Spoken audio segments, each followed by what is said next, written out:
Səssiz küçələr məni yenə çağırır. Ay ışığı ürəyimə toxunur. Uzaqlarda bir xəyal kimisən. Hər baxışın içimdə yaşayır.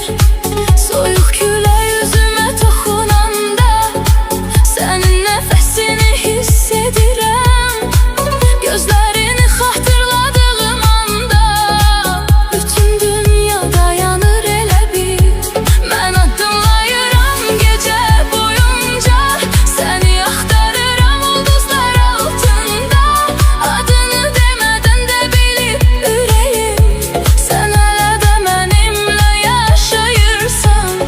Yaxın gəl, bu gecə getmə, əllərimi buraxma, məni unutma. Səssiz gecə səni mənə qaytarır.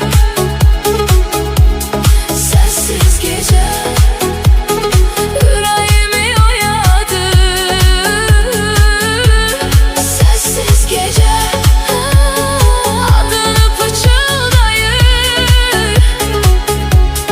Səssiz gecə sevgimizi yaşadır.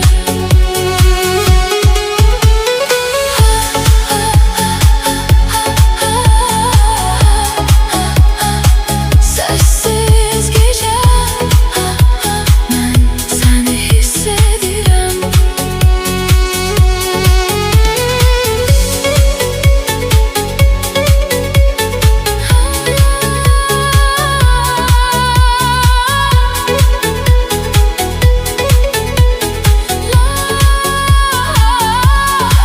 Dəniz dalğası sahilə dəyir.